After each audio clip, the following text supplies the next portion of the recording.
بسم اللہ الرحمن الرحیم۔ السلام علیکم معزز ناظرین، آج میں آپ کو ایک چڑیا اور اللہ کے ولی کا سچا واقعہ سنانے جا رہا ہوں کہ ایک چڑیا نے اللہ کے ولی کو رزق اور دولت کا کیا راز بتایا۔ اس لیے اگر آپ رزق اور دولت کے حوالے سے پریشان رہتے ہیں یا آپ دولت مند ہونا چاہتے ہیں تو یہ ویڈیو آخر تک ضرور سنیے گا۔ ہر جاندار نہ صرف اللہ تعالیٰ کو پہچانتا ہے بلکہ اپنے طریقے سے اللہ تعالیٰ کی عبادت کرتا ہے، اور اس چیز کی دلیل ہمیں قرآن پاک سے یوں ملتی ہے۔ قرآن پاک بتاتا ہے کہ اللہ کے نبی حضرت سلیمان علیہ السلام نہ صرف جانوروں کی بولی سمجھتے تھے بلکہ آپ جانوروں سے بات چیت بھی کیا کرتے تھے۔ حضرت سلیمان اور چونٹی کا واقعہ تو آپ نے سنا ہی ہوگا۔ بابا فرید گنج بخش رحمۃ اللہ علیہ، جو کہ اللہ کے نیک بندے اور ولی تھے، اللہ تعالیٰ نے بابا فرید کو یہ نعمت بھی عطا فرمائی تھی کہ آپ نہ صرف جانوروں کی بولی سمجھتے تھے بلکہ بابا فرید چڑیوں سے بھی بات کیا کرتے تھے۔ بابا فرید کو بچپن سے ہی چڑیاں بہت زیادہ پسند تھیں، اور آپ کی یہ عادت تھی کہ آپ اپنے کھانے سے کچھ نہ کچھ حصہ بچا کر چڑیوں کو ضرور ڈالا کرتے تھے۔ اگر آپ چاول کھاتے تو کچھ چاول کا حصہ چڑیوں کو ڈال دیتے ہیں، اور اگر آپ روٹی کھاتے تو روٹی کا کوئی چیز چڑیوں کو ڈال دیتے۔ ایک دفعہ پاک پتن میں بہت زیادہ خشک سالی پڑ چکی تھی۔ خشک سالی پڑنے کی وجہ سے فصلیں بھی مرجھا گئیں اور بہت سے جانور اور پرندے مرنے لگے۔ جب بابا فرید نے دیکھا کہ یہ پرندے مرنے لگے ہیں تو بابا فرید کو اس چیز کا بہت زیادہ دکھ اور صدمہ پہنچا۔ بابا فرید اپنے کھانے کا کچھ آدھا حصہ کھا لیتے اور آدھا حصہ پرندوں کو ڈال دیتے تھے۔ یہاں تک کہ گھر میں موجود اناج پڑا ہوتا وہ اناج بھی پرندوں کو ڈال لیتے تھے۔ جب بابا فرید کی والدہ نے یہ سب کچھ دیکھا تو انہوں نے بابا فرید کو سمجھایا کہ ہم اپنا سب کچھ پرندوں کو ڈال دیں گے تو ہمارے لیے کچھ نہیں بچے گا، اور اس کے بعد ہم کیسے گزارا کریں گے۔ والدہ کے منع کرنے کے بعد بابا فرید بہت زیادہ غمزدہ ہو جاتے ہیں اور اپنے گھر کی چھت پر ایک کونے میں جا کر بیٹھ جاتے ہیں۔ اتنی دیر میں ایک چڑیا بابا فرید کے پاس آتی ہے، اور بابا فرید کو دکھی دیکھ کر چڑیا پوچھنے لگتی ہے کہ آج آپ دکھی کیوں بیٹھے ہیں۔ جس کے بعد بابا فرید چڑیا کو تمام صورتحال کے بارے میں بتاتے ہیں۔ بارشیں نہ ہونے کی وجہ سے خشک سالی بڑھ چکی ہے، جس کی وجہ سے پرندے بھوک سے مر رہے ہیں، اور پرندوں کی بھوک مٹانے کے لیے جب اپنے گھر کا اناج اور کھانا پرندوں کو ڈالنا شروع کر دیا تو والدہ نے ان کو ایسا کرنے سے روک دیا، جس کی وجہ سے وہ بہت زیادہ دکھی ہو چکے ہیں۔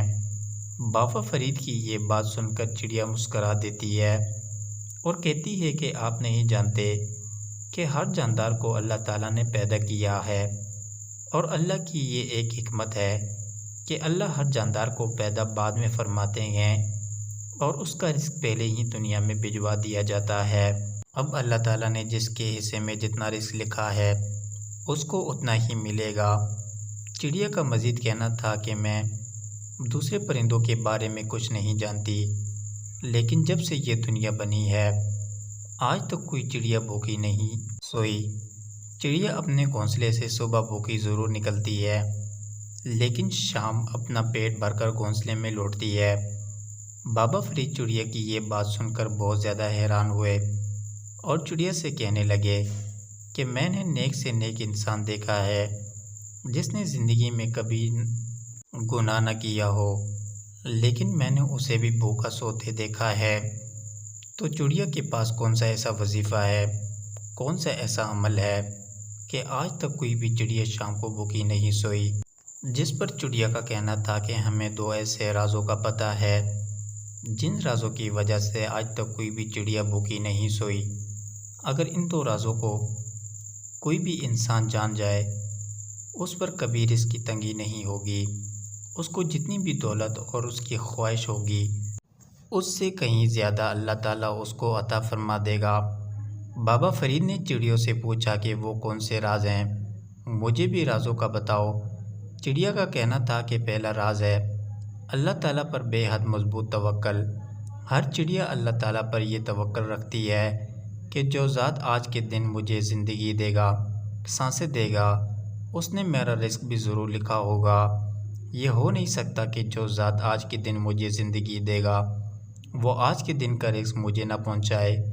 اور یہ چڑیا کا اللہ تعالیٰ پر مضبوط توکل ہی ہوتا ہے کہ چڑیا کبھی بھی اپنے گھونسلے میں کھانا ذخیرہ نہیں کرتی، لیکن چڑیا کے علاوہ جتنے بھی پرندے ہیں اگر انہیں فالتو کھانا مل جائے تو وہ اپنے گھونسلے میں اٹھا کر لے آتے ہیں اور جمع کر لیتے ہیں، تاکہ کسی دن انہیں کھانا نہ ملے تو وہ اپنا جمع کیا ہوا کھانا کھا کر بھوک مٹائیں۔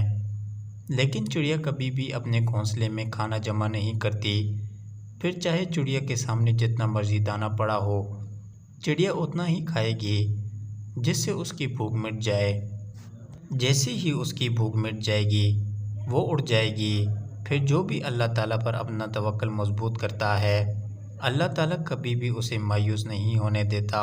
چڑیا کا کہنا تھا کہ دوسرا راز وہ یہ ہے کہ میں اس لفظ کے بارے میں جانتی ہوں جس لفظ کی برکت سے، جس کی فضیلت سے اللہ تعالیٰ نہ صرف انسانوں اور پرندوں کو بلکہ اس کائنات میں جتنی بھی مخلوق ہیں اس کو رزق عطا فرما دیتا ہے۔ وہ لفظ یہ ہے سبحان اللہ۔ سبحان اللہ کہنا جتنا آسان ہے میزان پر اتنا ہی بھاری ہے۔ ایک شخص نے نبی کریم صلی اللہ علیہ وسلم سے عرض کیا، یا رسول اللہ صلی اللہ علیہ وسلم، ہم میں سے کوئی شخص دن میں 1000 نیکی کیسے کرے؟ جس کے جواب میں آپ صلی اللہ علیہ وسلم نے فرمایا، وہ 100 مرتبہ سبحان اللہ کہے، اس کی ایک دن کی 1000 نیکی لکھ دی جاتی ہے اور 1000 گناہ معاف ہو جاتے ہیں۔ اللہ تعالیٰ قرآن پاک میں ارشاد فرماتے ہیں، میں کسی پر بھی ظلم نہیں کرتا۔ یہ انسان کے اپنے کیے گئے گناہ ہوتے ہیں جو مختلف مصیبتوں اور پریشانیوں کی شکل میں اس کے آگے کھڑے ہو جاتے ہیں۔ ہمارے کچھ گناہ رزق کی تنگی کی شکل میں ہمارے سامنے آ جاتے ہیں اور کچھ مصیبتوں، پریشانیوں اور بیماریوں کی شکل میں ہمارے سامنے آ جاتے ہیں۔ چڑیا کا کہنا تھا کہ اگر کسی شخص کو رزق کی تنگی کا سامنا یا وہ دولت کے حوالے سے پریشان رہتا ہے یا وہ بہت زیادہ دولت کا مالک بننا چاہتا ہے، اسے چاہیے کہ صرف 2 کام کر لے۔ پہلا کام یہ کہ وہ اپنا توکل اللہ پر مضبوط کر لے۔ وہ شخص اس بات کو اپنے دل پر بٹھا لے، جس نے مجھے زندگی دی ہے، ہاتھ پاؤں، صحت اور دیگر نعمتیں دی ہیں، اس نے میری قسمت میں رزق اور دولت بھی ضرور لکھی ہوگی۔ اگر اس نے میرے کل کی زندگی لکھی ہوگی تو میری قسمت میں رزق بھی ضرور لکھا ہوگا۔ جبکہ دوسرے نمبر پر وہ شخص اپنا معمول بنا لے کہ دن میں 100 مرتبہ سبحان اللہ ضرور پڑھ لے۔ اگر کوئی بھی شخص اللہ تعالیٰ پر اپنا توکل مضبوط کر لیتا ہے اور ایک دن میں 100 مرتبہ سبحان اللہ پڑھنے میں اپنا معمول بنا لیتا ہے تو یقین مانیں اس کی قسمت اور تقدیر ایسے بدلے گی جیسے بدلنے کا حق بنتا ہے۔ اس کی غربت کب امیری میں بدل جائے گی اور پریشانیاں گھبراہٹ خوشی میں بدل جائیں گی، اسے پتہ بھی نہیں چلے گا۔ اس شخص کو وہاں سے دولت اور پیسہ ملنا شروع ہو جائے گا، اس نے سوچا بھی نہیں ہوگا، اور سب سے بڑھ کر اس کی تمام دعائیں قبول ہونے لگیں گی۔ اکثر لوگ یہ شکایت کرتے ہیں کہ اللہ تعالیٰ کا دیا ہوا ہمارے پاس سب کچھ ہے لیکن ہماری دعائیں قبول نہیں ہوتی۔ تو ایسے لوگ جو اپنی دعائیں قبول کروانا چاہتے ہیں اور جو لوگ دولت مند ہونا چاہتے ہیں، رزق کی تنگی سے نجات چاہتے ہیں، انہیں بھی یہی کہنا چاہوں گا کہ پیارے بھائیوں اور بہنوں اور بزرگوں، سب سے پہلے اللہ تعالیٰ پر اپنا توکل مضبوط کر لیں اور اس کے بعد سبحان اللہ کا ورد ایک دن میں 100 مرتبہ ضرور کریں۔ 100 مرتبہ سبحان اللہ پڑھنے پر 5 منٹ بھی نہیں لگتے اور یہ 5 منٹ آپ کی زندگی کی قسمت بدل کر رکھ دیں گے۔ ویڈیو اچھی لگے تو لائک، چینل کو سبسکرائب اور ویڈیو کو اپنی فیملی ممبر میں ضرور شیئر کرنا۔ جزاک اللہ۔